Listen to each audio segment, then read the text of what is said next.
Hey friends, thank you for hanging out with me today. I had a great fragrance year in 2023. Not everything that I brought into the collection worked out. Some things saw their way out, but for the vast majority of the fragrances that I brought in, they were either a like, a strong like, or a love.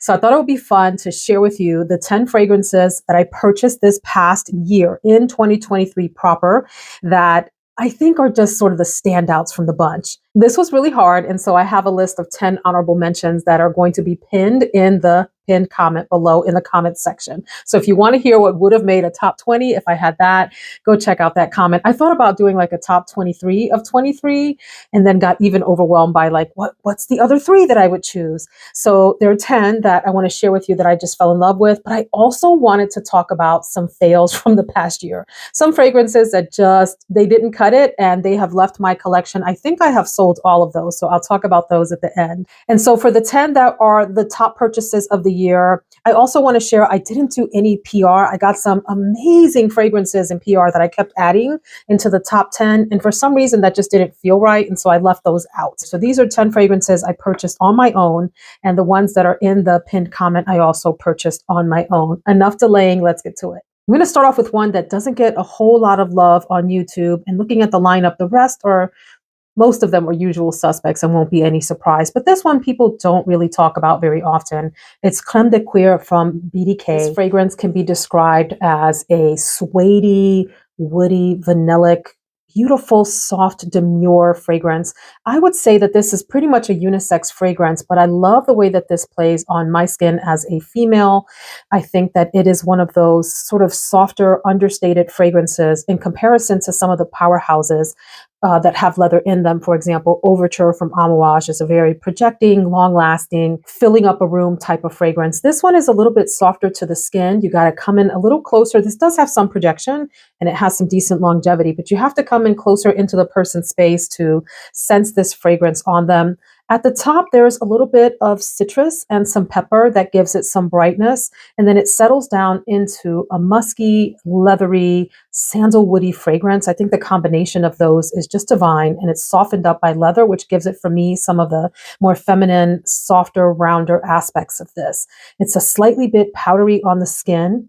I wouldn't call it a powder fragrance, but there is sort of like a powder nuance to it that, again, adds some femininity. And then it's strongly grounded by the woodiness of the sandalwood and the really soft, buttery suede that's in the fragrance. I think this is really fantastic, a unique creation in comparison to maybe my other purchases of the year, and that's why it stands out to me. And I also think the BDK bottles are nicely done with the caps on them and all of that. And so I like the presentation, the way that it looks. So if you like citrus, if you like suede, if you like musk and vanilla, and the idea of those combined into a feminine, maybe boss baby type of fragrance, boss babe, check out Creme de Cuir. This next one got big playtime on YouTube, particularly as we went into the early winter months of 2023. A lot of YouTube channels were talking about it and it just sort of blew up. It became one of those viral fragrances. And what's funny about it is people either hated it, they couldn't stand it on their skin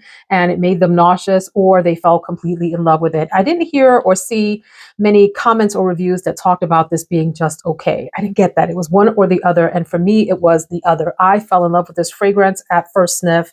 This is Blanche Bete from Le Liquide Imaginaires. The fragrance is a musky, vanillic, cloud-like, marshmallowy feeling. It's not marshmallow in terms of the note structure, but it feels like that in terms of the texture that you get with this fragrance.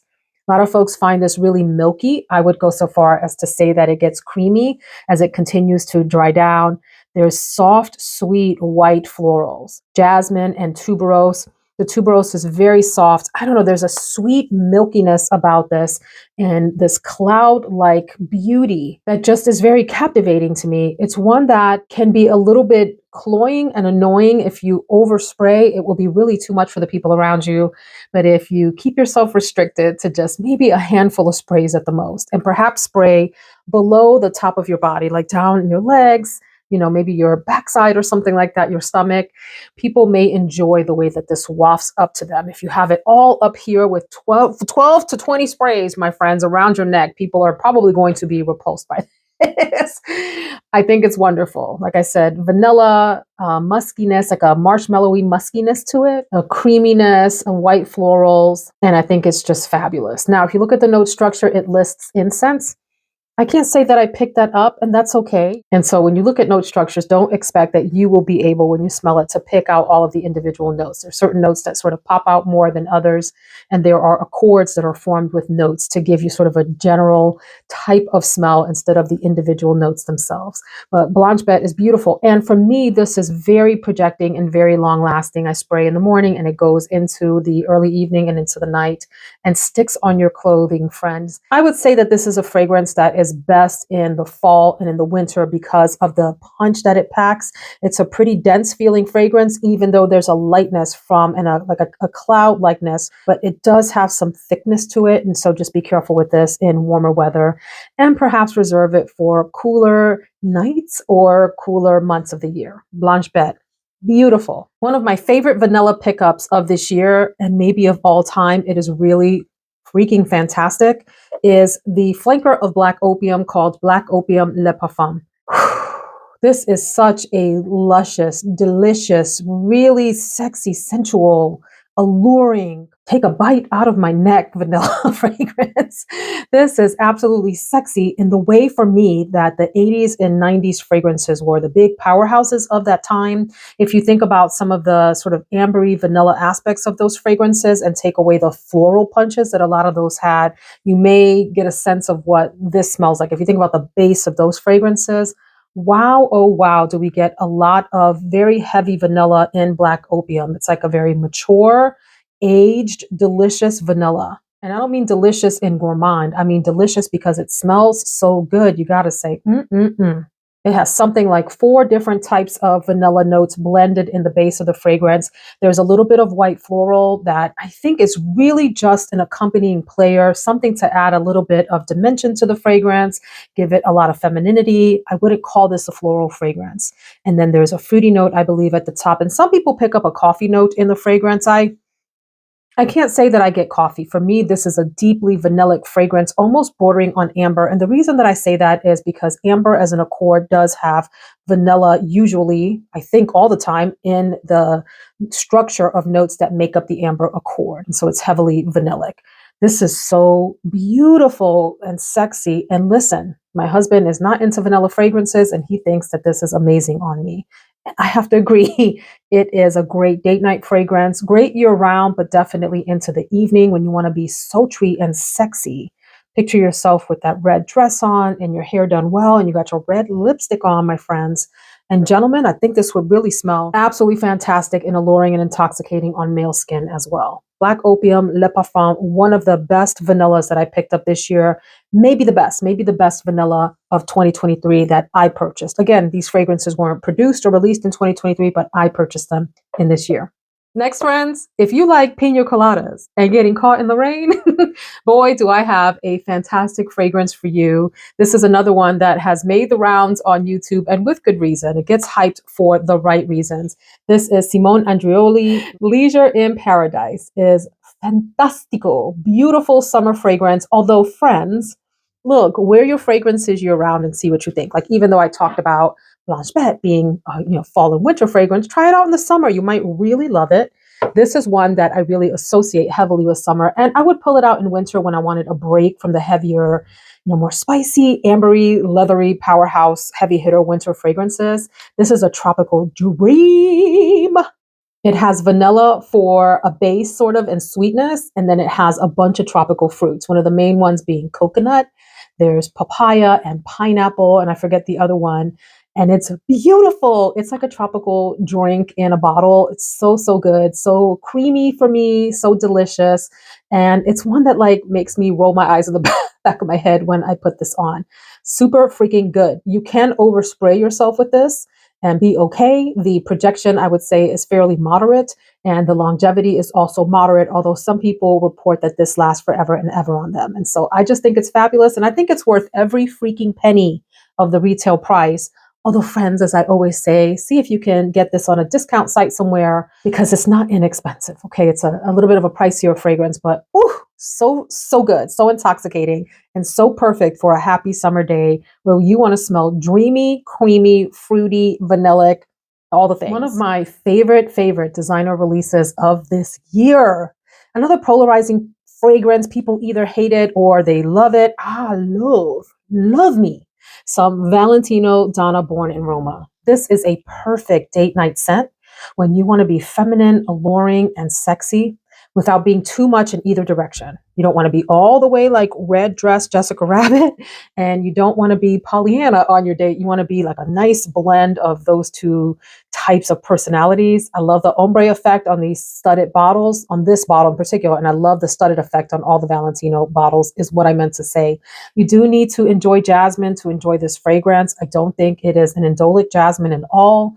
And for those of you that don't know what that means, it means it does not smell like decaying flower. Not to me. It's all of the pretty things that jasmine is, all of the feminine, dainty things that jasmine brings, along with gorgeous vanilla, a deep, beautiful vanilla, and it has a resinous touch to it as well. I find this to be deep, alluring, and intoxicating. For me, this is as though some of the aspects that we love of Black Opium Le Parfum are accompanied by beautiful, soft, feminine florals, whereas this is like mostly vanilla with touches of like a sweet white floral background. This is equal parts floral from the jasmine as well as the sort of amber resinous accords that are in the fragrance, and the vanilla as well. This is sexy. It's sexy. Husband loves this on me. I've heard from a number of reviewers, and in the comments, people have talked about what a sexy fragrance this is and what a beautiful date night fragrance it is.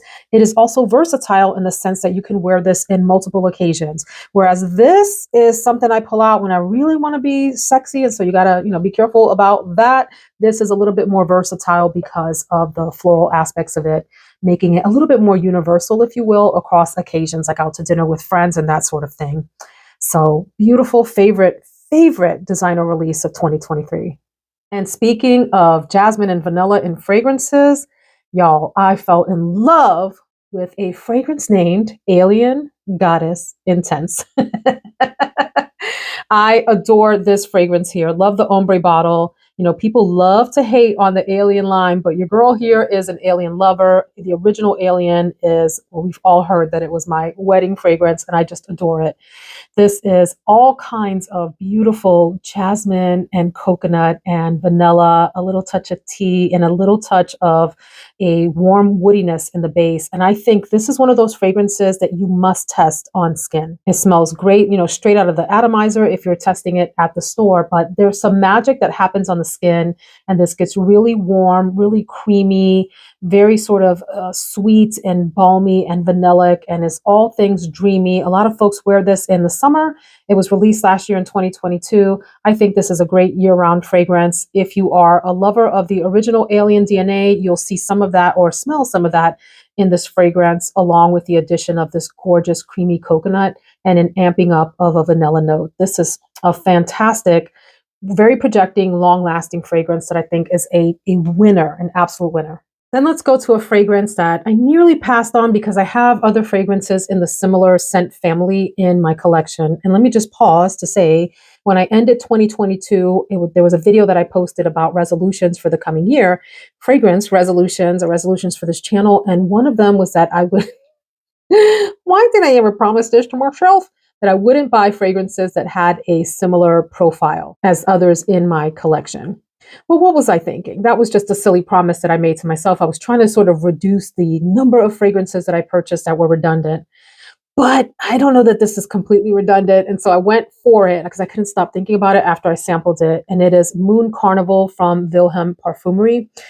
I got to give it up to the house for the original bottles. In a sea of fragrances where you get lots of bottles that either look alike or look like something else, there are components that are the same from the manufacturing process across. I appreciate that they went way out there with something different. It does look a little hockey puck-ish and does take up a lot of room, in your on your shelves and all of that. But I do love the yellow. But anyway, you get the idea. I really like the bottle. I think this fragrance is characterized mostly by the combination of the tuberose and gardenia in the mid that form a beautiful accord of white florals. And I think it's one of the nicest white floral combinations that I have in my collection, particularly because in the base, there's a beautiful, soft, powdery, slightly powdery orris. There's something that comes across smelling a little bit fluffy and marshmallow-like to me, and it's got a nice sweetness from vanilla. Warning, this is a pretty pricey fragrance for it to not last all day. I'm not one where it has to last the entire day, but I do like to get a good 4 to 6 hours out of a fragrance, and this delivers on that. I get a good half a day and then a lot of softness after that. But it isn't a super beast mode fragrance for those of you that care about price tag to ratio of wearing experience, if you will. But I think that the presentation of this fragrance, the uniqueness of the tuberose and gardenia, matched up with that softness from that marshmallow type of note, the powderiness from orris, and the sweetness of the vanilla, make this a real winner of a fragrance, a very sexy fragrance, but in a fairy-like way. There's just something ethereal and light and fluffy about this while having a tremendous amount of presence because of the floral aspects of it. This is a winner of a fragrance, really unique to me. I mean, unique in the way that I described the combo of notes here, not in the white floral aspects of it. I have a lot of tuberose and gardenia types of fragrances because those are two of my favorite notes in fragrance. A fragrance that I sampled and thought was fine, but didn't think I needed a bottle until I saw it on sale, which always gets me. Big discounts get my attention. Ojo, ojo, I'm on it. I'm on it. Ojo means I in Spanish, where you're like checking it out. Is material from Amouage. And so I've come to fall deeper into the Amouage rabbit hole this year and ended up purchasing a number of them, including this one. And by the way, let me pause to say that many of the fragrances that I mentioned at the top of the video are available on Joma Shop, including this one should be on there as well. And I have a link below in the description box that I would welcome you to shop through. It is an affiliate link, meaning I do get a small commission if you choose to shop through there, but you don't pay anything more when you shop through affiliate links. And then there are others, some of the others are available on So Avant-Garde, like the Blanche, Bete, and several others. And so Avant-Garde, I have a link for in the description box below and a discount code of Veronica20.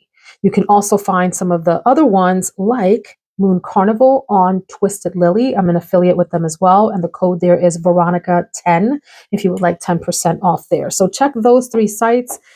If you would like to get some discounts, use my codes and links below. Anyway, Amouage material. Yeah, the Amouage rabbit hole has been deep this year, really deep, and it sucks me in like it's got extra gravitational pull like a black hole. This one I would consider to be a very resinous, vanillic, slightly spicy, really warm, cozy, and alluring fragrance. This is another one that could potentially have a lot of sex appeal. The way that I describe this fragrance is as being a luxurious ambery soap. If you've been to high-end hotels where they give you bath products and soaps that have a lot of sort of ambery, creamy touches to them, this reminds me somewhat of that. It's got a really deep resinous feel to it. Some people pick up caramel and cocoa and all of that. For me, this is very similar to Black Opium Le Parfum, except even deeper, more resinous and ambery, and has a little bit more depth and coziness, although these are both beautiful. And like I said, this one has a little bit of that white floral nuance to balance that out. This one does not have any florals at all. It's mostly deep vanilla, deep amber, deep resins. I think this is gorgeous and I love to wear it. It's really quite alluring on me, very warm and cozy and gives me all the feels. Did y'all notice that I was trying to bring y'all some holiday cheer with this green nail polish? It's a little bluer than I was hoping for, but it's green. And then the red top, hopefully that, the festive eye look. So we're down to the last 2 in the top 10, and then I'll share with you some of my fails. So this one is on So Avant-Garde as well as the next one. And I think occasionally you can find this next one on Joma Shop. It might be there now as well. So this is Oajan from Parfums de Marly. I didn't need this fragrance. I have Angel Share. I had Cult at Night, which I ended up selling because I felt like this was very similar to that one. I couldn't get rid of Angel Share. I just adore Angel Share. And I have Ambre de Alexandrie, which is beautiful. And also have Honey Oud from Montal. Oh my gosh, I almost forgot the name. They're all in the same family. I do love the bottle. I think the bottle is very good in terms of presentation. And by the way, if you're shopping for this, Joma Shop does these Parfums de Marly sales throughout the year, like twice a year, I think, maybe 3 times, where they have these for 40% off or more. So I would suggest waiting for that. before you get this. I love the honey and the cinnamon in this fragrance, accompanied by vanilla, accompanied by amber. It has other resinous notes in it. I just think this is a glorious fragrance for fall and winter specifically. Again, you can wear it year round. You can do whatever you want. I think this is very much characterized as a fall and winter fragrance, and for good reason. It is so, so good. It's deep. Some people describe this as smelling like apple pie. And I think there's like imagine if apple pie was in sophisticated perfume form. I could totally see that. So you need to like cinnamon. You need to like deep, ambery vanilla. You need to like deeper, sweeter honey, like a thick honey type of note to enjoy this. This is so, so good.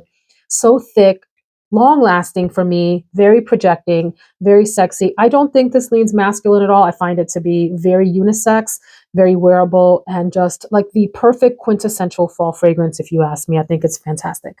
One of my most elegant purchases of the year, this is my most recent edition of the 10, is Fragrance du Bois New York Fifth Avenue. Some people say this smells to them like Oud Satin Mood from Francis Kurkdjian, and I can see that. I can see some similarities there. I think this is less powdery of a fragrance, where that one feels almost like a rose and powder bomb. The powder here, this does have a powderiness to it, but I feel like it's a very subdued supporting player in the fragrance. To me, this is a rose and woody fragrance. The rose here is soft. It comes across like ever so gentle and soft, like a caress to your skin. And the woods here are really lovely and deep, but not overwhelming for those that are not into woody fragrances. I would say more than anything, this is a soft rose fragrance that has that powderiness and the woodiness as accompanying players to add depth and dimension and interest and intrigue. This is a very sophisticated fragrance for me, a very special occasion type of fragrance. You can wear it all day if you like. I certainly do. When I smell this, I immediately think of special occasions where you want to smell feminine and dainty, but you want your perfume to be noticed. The woodiness and the slight powderiness add to that. There's a violet note in here that gives it a little bit, in my mind, coolness, a little bit of coolness to the fragrance. I wouldn't call this warm at all. This is very much a cooler fragrance in terms of like the spectrum of super warm. Like this one is incredibly warm as a fragrance, whereas this one feels cool, calm, sophisticated, and elegant. Just such an elegant fragrance. And so one of my favorite purchases of the year, I purchased this on So Avant-Garde when I had a big sale with them for 30% off. So check the link below for the So Avant-Garde link if you're interested in New York Fifth Avenue. Fantastic. So then let's talk about some of the fails for the year. I have just a few and I won't dwell on them, but I was so disappointed that these didn't work for me.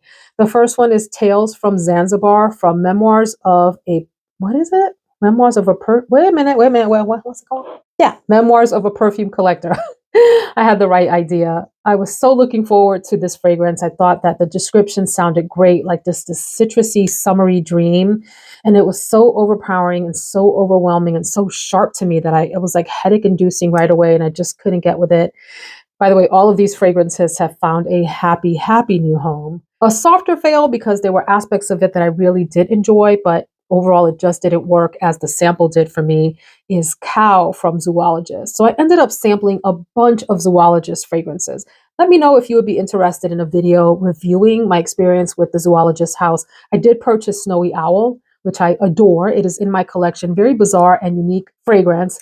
And I wanted another one. And so Cow was the chosen one. When I sampled it, I got this really appley, milky, cool, grassy scent that I thought was unique and interesting. And I thought the bottle was super cute too. Well, I purchased the bottle and it was a hot mess on me. I couldn't get that fragrance to smell milky the way that the sample did. And yeah, it just was very underwhelming and a little messy on my skin. And so that is also in a very happy new home. I purchased and only wore one time Heliotrope from Franck Boclet. I love Heliotrope as a note. I love the powderiness of it. I think it's great in fragrances. I don't know what happened in this fragrance. This smelled so like hot plastic to me. I couldn't bear it. I couldn't stand it. It smelled like burning plastic trash bags or something. I'm so sorry if any of you really love it. It just really did not work for me to the extent that I wouldn't even give it an additional try. Well, I did try it like I tried it once and I did try it a couple times, but I just refused to like do an all day wear again. I just couldn't bear it with that fragrance. It was a no. And finally, one that really should have been a win, and I was hoping was a win because I love the way that the note structure presented in this fragrance, and it was Horchata de Vanille from Sphinx. So the opening of this, I described as like the heavens parting. It was this beautiful, almost like a fruity cinnamon opening that was just intoxicating and amazing. And then it's supposed to smell like horchata, which is a beautiful smell. It's like a milky, cinnamony, spicy smell. This fragrance, when it dried down, just smelled a little bit like a chemical mess on me to the extent that I just couldn't get with it. That one I did give like probably 3 or 4 tries to because I wanted to love that. Who doesn't want to smell like horchata? Me, I want to smell like horchata. I thought it would be fantastic, but it just didn't work. So friends, remember, in the pinned comments are the 10 fragrances that were honorable mentions beyond the 10 that I've shared as the top of 2023. Hope you enjoyed hearing about those and some of my fails. I'd love for you to drop in the comments your very top purchase from 2023. And be sure to check out the links below if you're interested in getting a discount on some of these fantastic fragrances. Take care. I'll see you in the next video.